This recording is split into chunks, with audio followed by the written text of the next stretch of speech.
benar cintanya hayat menyona ilmu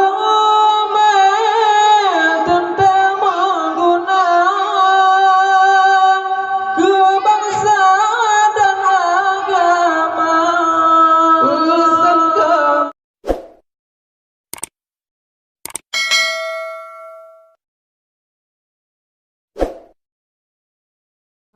Ada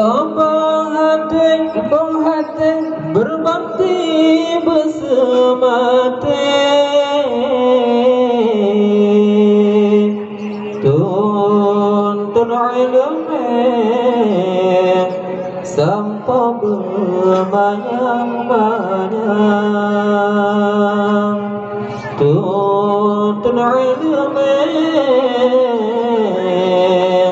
sampai berbanyak-banyak.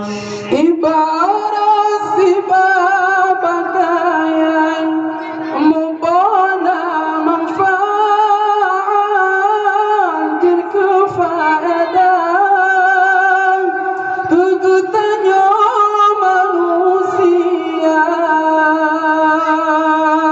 benar cintanya menyona ilmu tentang mengguna kebangsaan dan agama. Pesan ulun hai anu pupun amai yang luhur, dah syukur dah fangkur bapa Rabbana.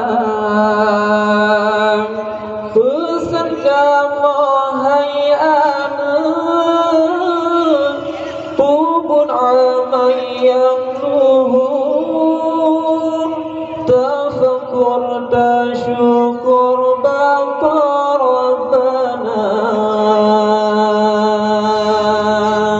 Adalah sayang batiku bapangan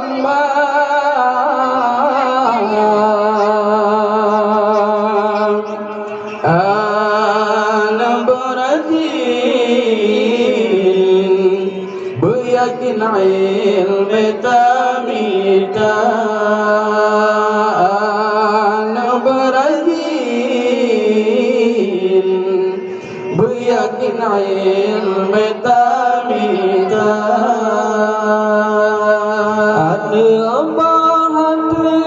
Hati berbakti bersemati, tuntun ilmu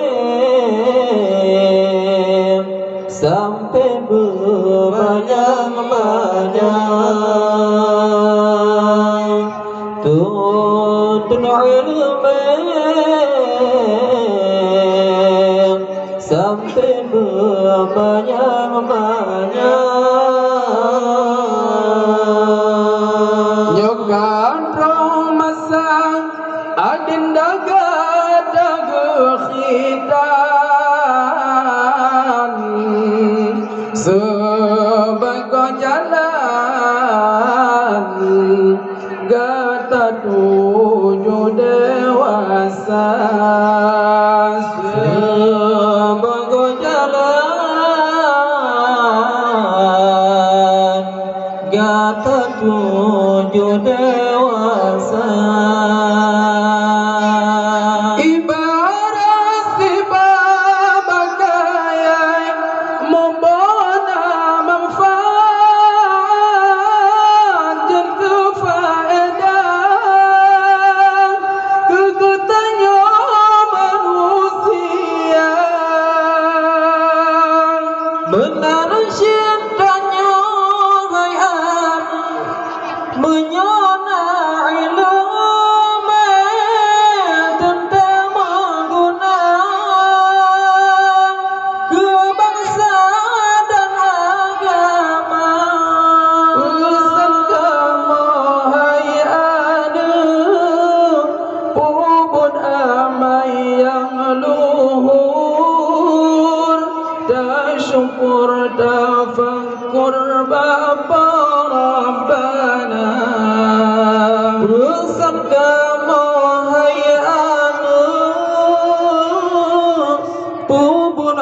man yang luhur